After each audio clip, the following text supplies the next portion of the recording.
अस्सलाम वालेकुम व्यूअर्स, बिस्मिल्लाहिर्रहमानिर्रहीम। आज हम आपके साथ एक टॉपिक शेयर करेंगे जिसका नाम है कंपनी फॉर्मेशन। कंपनी फॉर्मेशन ये हमने इसलिए सोचा है आपके साथ शेयर करने के लिए ताकि आने वाले जो स्टूडेंट हैं उनके लिए आसानी हो। हम ICM में NP के स्टूडेंट हैं और इसको आज एक्सप्लेन सनान शाद एंड वकास खालिद एक्सप्लेन करेंगे और हमें लीड कर रहे हैं मिस्टर सईद ए शेख जो लॉ का सब्जेक्ट पढ़ाते हैं। तो हम आगे फर्दर जो एक्सप्लेन करेंगे, कुछ मैं एक्सप्लेन करूंगा, कुछ मेरे मेंबर जो मेरे ग्रुप मेंबर हैं वकास खालिद वो एक्सप्लेन करेंगे। First of all, what is company? Company की डिफरेंट डेफिनेशंस होती हैं, डिफरेंट टाइप्स होती हैं। शॉर्ट करता जाऊं और इसके अंदर मैं company is an artificial person having a separate legal entity with a common seat. ये इसकी एक बहुत मकबूल और जामिया जो है ना डेफिनेशन है जो मैं आपके साथ शेयर कर रहा हूँ। And next step is different form of private limited and public limited companies in Pakistan. Private limited company वो कंपनी जो प्राइवेटली जो है ना जो क्रिएट की जाती है और इसके अंदर आपके डायरेक्टर की तादाद कम होती है। इसके अंदर आगे दो और ऑप्शन आती हैं, single member private limited company and private limited company.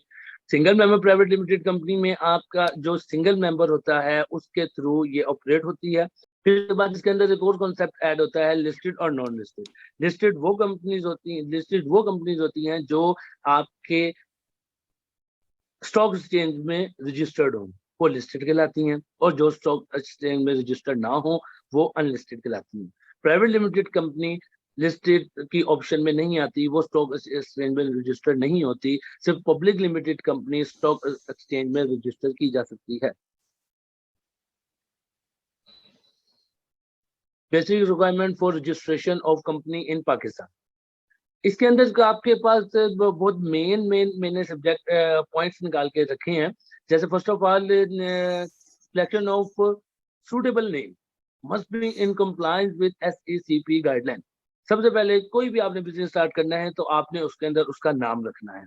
नाम आपका क्या होना चाहिए, कैसा होना चाहिए, किस तरह होना चाहिए, लेकिन मोस्ट इंपॉर्टेंट SECP की गाइडलाइन के मुताबिक। इसका एक लंबा प्रोसीजर है, तो उसको मैं आगे और फर्दर डिटेल में जाके आपको आगे डिफाइन करूंगा। Second one is address of the registration office of the company to be registrar. इसके अंदर आपने अपना एड्रेस भी रजिस्टर करवाना है। ठीक है, हम अगर कंपनी को रजिस्टर करवा रहे हैं तो हमने उसको SECP के साथ लेकर चलना है। आपने अपना नाम वहां पे रजिस्टर करवाना है, आपने अपना एड्रेस वहां पे रजिस्टर करवाना है। ईच एंड एवरीथिंग जो भी होगा एंड पे जाके आपने SECP को टच जरूर करना है। And third is minimum member of director dependent upon the type of company. जैसे मैंने आपको पहले बताया है कि जितने आपके डायरेक्टर हैं, आपकी प्राइवेट लिमिटेड कंपनी है या पब्लिक लिमिटेड कंपनी है, तो आपने अपने डायरेक्टर की अपनी कंपनी के टाइप के मुताबिक अपने डायरेक्टर नंबर ऑफ डायरेक्टर उसके अंदर शो करने हैं। Submission of requirement document with security and exchange commission of Pakistan means SECP। Submission of requirement document, इसके अंदर आपको कुछ डॉक्यूमेंट रिक्वायर्ड हैं जो आपने अपनी कंपनी को रजिस्टर करवाने के लिए आपके लिए इंपॉर्टेंट है। उसके अंदर फर्स्ट ऑफ ऑल आपका memorandum of article of association, आपका CNIC and further different documents हैं जो आगे आपको मेरे group member Waqas Khalid explain करेंगे। And fifth is payment of government fee prescribed by SECP, Payment Authority involved during registration of company। इसके अंदर जैसे मैं आपको बताता जा रहा हूँ कि हमने जो भी कंपनी रजिस्टर करवानी है, जहां भी जैसे भी रजिस्टर करवानी है, SECP के साथ हमने जरूर इन टच रहना है। और SECP के साथ एक और हमारे पास अदारा है, federal board of revenue, FBR। FBR वो अदारा है जहां से आप स्टार्ट लेते हैं। कोई भी आपने बिजनेस स्टार्ट करना है, सबसे पहले आपको NTN चाहिए होता है, नेशनल टैक्स नंबर। NTN आपको FBR इशू करता है। पहले आप FBR में जाएंगे, फिर SECP में जाएंगे एंड देन फिर लाइफ टाइम FBR के साथ आप कनेक्ट रहेंगे। Additional retail registration company registration in Pakistan. इसके अंदर आपको एक ये मेन पॉइंट था जो मैंने ऐड किया है। आपके कंपनी रजिस्टर करवाने में रजिस्ट्रार जो होता है उसका बहुत बड़ा रोल होता है। वो उसके पास आपके सारे डॉक्यूमेंट जो है ना सबमिट होते हैं और फिर वो आपको जो है ना क्लियरेंस लेटर देता है। तो आपने कुछ भी करना है कंपनी में, कंपनी रजिस्टर होने के बाद भी आपने कोई भी काम करना है, कोई डायरेक्टर चेंज करना है, कुछ भी करना है, आपको रजिस्ट्रार को रिपोर्ट करना पड़ेगा और रजिस्ट्रार के अथॉरिटी के बगैर आप कुछ नहीं कर सकते। तो रजिस्ट्रार एक मेन पर्सन है आपकी कंपनी चलाने में। Type of companies as per companies ordinance 1984, company ordinance 1984, इसके अंदर 3 कंपनीज आती हैं। A company limited by share, a company limited by guarantee and unlimited liability company. Detail process of company registration, यहाँ पे कुछ स्टेप्स हैं, मैंने इसको स्टेप के अंदर जो है ना आपके लिए डिफाइन किया है। Step 1 is name availability application. जैसे मैंने आपको स्टार्टिंग में बताया था कि आपको नेम जो है ना वो जरूरी होता है, तो उसके लिए आपने सबसे पहले एक एप्लीकेशन देनी पड़ती है एसईसीपी को। फिर वो उसके बाद देखते हैं कि जी इस कंपनी का कोई इस नाम की कोई कंपनी रजिस्टर्ड, तो वो अवेलेबिलिटी आपको जानना जरूरी है। Step 2, preparation of requirement document. आपने अपने डॉक्यूमेंट, जो मैंने आपको पहले भी बताया है कि आपने अपने डॉक्यूमेंट की प्रिपरेशन करनी है, उन डॉक्यूमेंट को जो है चेक करना है। जो मैंने आपको डॉक्यूमेंट बताए हैं, like memorandum of article, association of article and CNIC address, आपका सारे वो डॉक्यूमेंट आपने प्रिपेयर करके इनको देने हैं। Step 3, filing of document with registrar. Registrar को आपने अपने सारे डॉक्यूमेंट सबमिट करवाने, सारे डॉक्यूमेंट आपने टेस्ट करवा के, एससीसीपी से टेस्ट करवा के, एफबीआर से टेस्ट करवा के और बाकी मुतल्लिका अदारों से टेस्ट करवा के आपने वो रजिस्ट्रार को सबमिट करवाने। Registrar have a big role आपकी company registration. And step 4 is certificate of incorporation. जब आप अपने सारे डॉक्यूमेंट रजिस्ट्रार को सबमिट करवा देंगे, फिर वो आपको एक सर्टिफिकेट देगा जिसको आप क्लियरेंस सर्टिफिकेट भी कह सकते हैं, और आपकी कंपनी रजिस्टर्ड होने का सर्टिफिकेट भी वो होता है, वो आपको रजिस्ट्रार इशू करेगा जब आप ये सारे डॉक्यूमेंट जमा करवा देंगे। And step 5 is and final step, registration for income, sale and professional tax. Assalamu alaikum viewers. Thank you Sanan sir for calling me. Now we start with the name of Allah Almighty. जैसा कि सनान शाह ने आपको बताया कि हम अपनी company register कराते हैं, अपनी कंपनी के बारे में आपको बताते हैं। तो हमारी कंपनी रजिस्ट्रार से रजिस्टर होती है, एससीसीपी के पास जाती है, फेडरल बोर्ड के पास जाती है। हमारी कंपनी का अगर बैंक अकाउंट खुलना है तो हमारी कंपनी के बैंक के बारे में बैंक की तरफ जाती है। तो हमें पता कैसे चलेगा, या एससीसीपी को पता कैसे चलेगा कि हमारी कंपनी क्या है, हमारी कंपनी काम क्या कर रही है, हमारी कंपनी में लोग कौन है, हमारी कंपनी किस तरह ऑपरेट करेगी, हमारी कंपनी की लायबिलिटी, हमारी कंपनी के एसेट्स कैसे पता चलेगा। तो उसके लिए कुछ डॉक्यूमेंट्स हैं जो हमारे लॉ ने हमें बताए हैं। उसके अंदर एक मेमोरेंडम एसोसिएशन है और आर्टिकल एसोसिएशन है। ये 2 मेन डॉक्यूमेंट्स हैं जो हमारी कंपनी के बारे में बताता है। इसके अलावा हमारे पास एक और डॉक्यूमेंट होता है जिसको हम प्रोस्पेक्टस कहते हैं। ये हर कंपनी इशू नहीं करती, ये ज़्यादातर पब्लिक कंपनी इशू करती है, क्योंकि ये वो डॉक्यूमेंट होता है जो हम हमारी पब्लिक के लिए दिया जाता है। क्योंकि हम पब्लिक लिमिटेड कंपनी, हमारे शेयर इशू करने होते हैं, तो शेयर इशू करने के लिए जनरल पब्लिक को बताना जरूरी होता है अपनी कंपनी के बारे में। तो उसके लिए ये प्रोस्पेक्टस हम इशू करते हैं। तो सबसे पहले हम आते हैं अपने memorandum of association, MOA. Memorandum association है क्या? मेमोरेंडम ऑफ एसोसिएशन कंपनी का एक चार्टर डॉक्यूमेंट है। उसके अलावा एक ऐसा इंपॉर्टेंट डॉक्यूमेंट है जो हमारी कंपनी के एक्सटर्नल अफेयर्स के बारे में बताता है। 2 तरह के अफेयर्स होते हैं, एक इंटरनल अफेयर्स होता है, एक एक्सटर्नल अफेयर्स होता है। हम हर चीज़ हर डॉक्यूमेंट में नहीं लिख सकते। स्पेसिफिक चीज़ें होती हैं जो हमारी मेमोरेंडम में लिखी जाती हैं, और कुछ चीज़ें होती हैं जो आर्टिकल में लिखी जाती हैं। तो हमारे मेमोरेंडम में क्या लिखा जाता है? हमारे मेमोरेंडम, जैसा मैंने आपको बताया, एक ऐसा डॉक्यूमेंट है जिसके अंदर हमारे एक्सटर्नल अफेयर लिखा जाता है। एक्सटर्नल अफेयर्स क्या होते हैं? एक्सटर्नल अफेयर्स होते हैं हमारा, क्या नाम है, हमारी कंपनी का ऑफिस कहाँ होगा, एक्सटर्नल अफेयर है। हमारी कंपनी पब्लिक है, प्राइवेट है, हमारी कंपनी का नाम, ये सब चीज़ें हमारी एक्सटर्नल अफेयर्स में आते हैं। तो हमारी कंपनी के कंटेंट्स क्या होते हैं? मेमोरेंडम एसोसिएशन के कंटेंट्स क्या होते हैं? मेमोरेंडम एसोसिएशन में सबसे पहले हम क्लॉज, नेम क्लॉज होता है हमारा रजिस्टर ऑफिस क्लॉज होता है। इसके अंदर हमारा रजिस्टर ऑफिस बताया जाता है कि हमारा रजिस्टर ऑफिस कहाँ सिचुएटेड है। अगर तो जहाँ हम जिस प्रोविंस में काम कर रहे हैं, जरूरी है कि उसी प्रोविंस में हमारा रजिस्टर ऑफिस हो। अगर तो वो, उसके बाद आ जाता है हमारा ऑब्जेक्ट क्लोज। ऑब्जेक्ट क्लोज के अंदर ये बताया जाता है कि हमारी कंपनी किस वजह से, किस चीज़ के लिए इनकॉर्पोरेट में आई है, हमारी कंपनी किस चीज़ के लिए फॉर्म हुई है, उसके अलावा हमारी कंपनी जो काम कर रही है वो कंपनी का नाम, ये दोनों चीज़ें मैच होनी बहुत ज़रूरी है। अगर तो हमारी कंपनी कोई ऐसा काम कर रही है जो उसके नाम के साथ नहीं मैच करता, तब भी हमारी कंपनी फॉर्मेशन में नहीं आएगी। और मैं अगर तो हम अपना एग्जिस्टिंग कोई काम कर रहे हैं और हम अपनी कंपनी का नाम चेंज करना चाहते हैं या अपनी कंपनी का काम चेंज करना चाहते हैं, तो हमें रजिस्ट्रार को बताना पड़ेगा और विद इन 6 मंथ हमें डॉक्यूमेंट्स के अंदर ऑल्ट्रेशन करके उसको सबमिट कराना पड़ेगा, नहीं तो हमारी। उसके अलावा हमारे पास होता है लेबल, उसके अलावा ऑथराइज कैपिटल, और वो शेयर कैपिटल के अंदर डिफाइन हुआ वो, तब ये कंपनी के अंदर कैपिटल क्लोज लिखा जाता है। और इसके अंदर कम से कम 7 मेंबर जो हैं वो उसको इंश्योर करेंगे, इस पर साइन करेंगे। अगर तो सिंगल मेंबर कंपनी है तो 1 मेंबर साइन करेगा, अगर तो प्राइवेट है तो 2, और अगर पब्लिक है तो 7, कम से कम 7। उसके अलावा इसके अंदर आपके पास एक विटनेस होना जरूरी है जिसके इसके ऊपर साइन हुए हुए हों, उस विटनेस का सिग्नेचर हो, उसका एड्रेस, डिस्क्रिप्शन, ऑक्यूपेशन, सब कुछ लिखा जाएगा कि वो क्या करता है, कहाँ रहता है, ये सब चीज़ें इसके अंदर लिखी जाएंगी।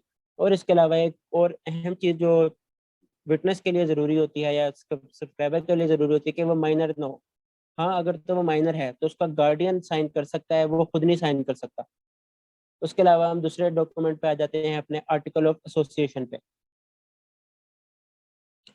आर्टिकल ऑफ एसोसिएशन क्या है? और कंपनी के day to day affairs define करता है, कंपनी के इंटरनल अफेयर डिफाइन करता है।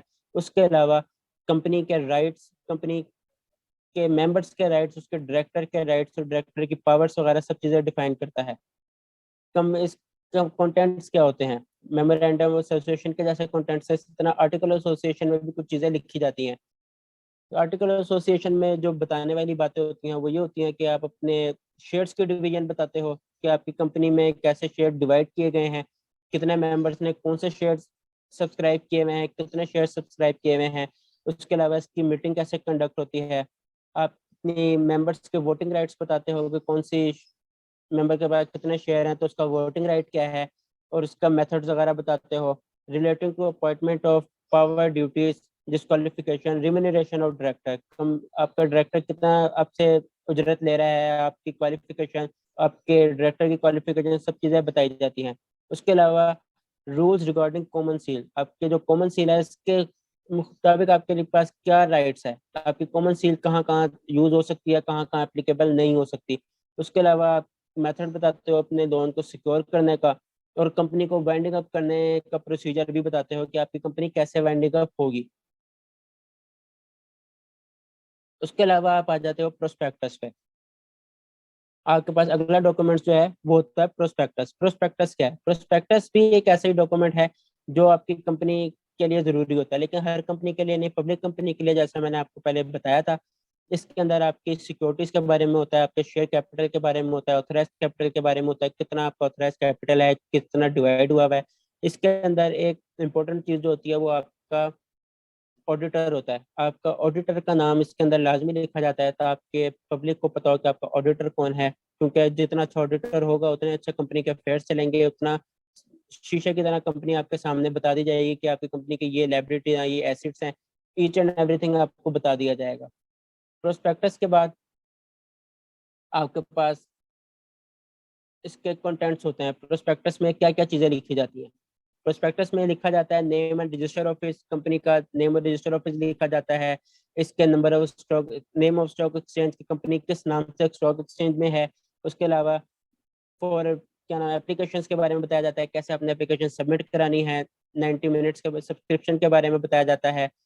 आपको ये भी बताया जाता है कि अगर आपने एप्लीकेशन दिया और आपको नई शेयर्स मिले, आपके शेयर्स एप्लीकेशन से पहले ही हमारे उनके शेयर मुकम्मल होगा तो आपके पैसे रिफंड कैसे होंगे वो बताया जाता है।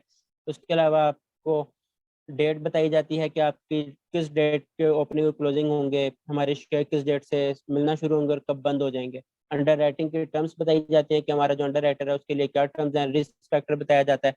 उसके अलावा हमारे पास एक चीज़ होती है post company registration in Pakistan process. Post company Pakistan process है क्या? जब हमारी सारे स्टेप्स हो जाते हैं, हमारी कंपनी बन जाती है, तब हम एक एप्लीकेशन इशू करते हैं एसईसीपी को। हम उसको एप्लीकेशन भेजते हैं, और हम उनसे एप्लीकेशन क्यों भेजते हैं, हम उनसे मांगते हैं certified copy of over documents. हमारे जो रजिस्ट्रार से पास से कॉपी वहाँ गई है वो हम सर्टिफाइड कॉपी उनसे मांगते हैं, जिसके अंदर हमारी मेमोरेंडम की कॉपी होती है, आर्टिकल की कॉपी होती है, उसके अलावा इनकॉर्पोरेशन सर्टिफिकेट की कॉपी होती है। ये हमारा सर्टिफाइड कॉपी ऑफ डॉक्यूमेंट है। जब आप कंपनी न्यू रजिस्टर करते हो तो पाकिस्तान के अंदर आपको ऐसी सर्टिफिकेशन ऑफ इनकॉर्पोरेशन मिलती है। उसके अलावा opening bank account. Opening bank account खुलवाने की क्या ज़रूरत है? जाहिर सी बात है, कंपनी जो है अपने नाम से बैंक अकाउंट खोलेगी, अपने किसी डायरेक्टर के नाम से तो नहीं ना खोलेगी, क्योंकि अगर कंपनी के जितने भी मामला हैं, अगर डायरेक्टर आपका सही नहीं है, उसके पास पैसे आए, वो आपको ना बताए कि हमारे पास पैसे आए हैं, तो कंपनी अपने नाम से डायरेक्टर कंपनी अपने डायरेक्टर के नाम से नहीं बल्कि अपने नाम से बैंक अकाउंट खोलती है, जिसके लिए रेजोल्यूशन पास होती है। जो कौन करता है? हमारे बोर्ड ऑफ डायरेक्टर करते हैं। हमारे बोर्ड ऑफ डायरेक्टर से एक रेजोल्यूशन पास होती है और वो बैंक की तरफ जाती है और फिर हमारा बैंक अकाउंट खुलता है। और हमारी कंपनी में वो हमारे बैंक जो है हमारी कंपनी का नाम से खुलता है। उसके बाद हमारी कंपनी के चेक बुक्स वगैरह ये सब चीज़ें हमारी ही कंपनी के नेम के ऊपर आती हैं। उसके अलावा हमारे पास एक एनटीएन नंबर होता है। एनटीएन नंबर क्या होता है? एनटीएन नंबर होता है नेशनल टैक्स नंबर। अगर तो ये आपके पास है तो आपकी कंपनी को बेनिफिट्स काफ़ी सारे मिलते हैं। अगर तो आपके पास नहीं है तो आपके लिए सबसे बड़ा नुकसान होता है कि आपको जो टैक्स लगता है वो आपकी इनकम पे लगता है। और अगर आपके पास एनटीएन नंबर है तो आपको टैक्स आपकी प्रॉफिट पे लगता है। प्रॉफिट और इनकम में काफ़ी फ़र्क होता है। प्रॉफिट जो होता है वो आपकी इनकम में से सारे एक्सपेंसेस निकाल के आपको दिया जाता है, उस पर टैक्स लगता है, तो फिर आपको टैक्स भी कम पड़ता है। उसके बाद हमारे पास आ जाता है benefits of company registration in Pakistan. तो ये आपको सनान शाद डिफाइन करेंगे। I would like to call Sanan Shad for further explanation. Thank you Waqas Khalid. Benefit of company registration in Pakistan, इसके अंदर आपके पास अगेन जो है ना 4 न्यू स्टेप आते हैं। मिनिमाइजेशन ऑफ बिजनेस रिस्क, आपके बिजनेस का रिस्क जो है ना वो बहुत कम हो जाता है अगर आप अपने बिजनेस को रजिस्टर करवाते हैं। इसके अंदर गवर्नमेंट के अदारे में रजिस्टर करवाते हैं तो आपके बिजनेस रिस्क बहुत कम हो जाता है। उससे आपको ये बेनिफिट होता है कि कस्टमर आपके ऊपर बिलीव करता है, कस्टमर आपके साथ जो है ना चलता है और आपका रिस्क जो है ना बहुत कम हो जाता है। उसके बाद next step tax burden. Tax burden आपका कम हो जाता है, जैसा कि अभी आपको वकास ने बताया है कि अगर आप जो है ना अपना एनटीआर नंबर लगवाते हैं, अपना को फाइलर करवाते हैं तो आपको टैक्स में कंसेशन होती है, वो आपके जो है ना इनकम पे टैक्स लगता है, प्रॉफिट पे टैक्स नहीं लगता और इसके स्लैब जो है ना वो कम हो जाती है। Then third one is avoidance of penalties. जब आप टैक्स के साथ चलेंगे और प्रॉपर थ्रू चैनल चलेंगे तो आपको जो है ना पेनल्टीज नहीं पड़ेंगी, गवर्नमेंट की पेनल्टीज। क्यों? अगर आप जो है ना टैक्स रिटर्न फाइल नहीं करते एनुअली तो आपको कभी भी गवर्नमेंट का दायरा एफबीआर आपको कभी भी जो है ना वो पकड़ सकता है और आपको पेनल्टीज लगा सकता है और उसके अंदर डिफरेंट पेनल्टीज है। ये एक अदर टॉपिक है तो वो आपकी पेनल्टीज जो है ना वो आपको काफी ज्यादा नुकसान देती है। And fourth one is trust. Trust आपका बिल्ड होता है, जैसे मैंने आपको पहले बताया है कि आपका रिस्क कम होता है और ट्रस्ट आपका बिल्ड होता है। कस्टमर आप कहीं भी किसी भी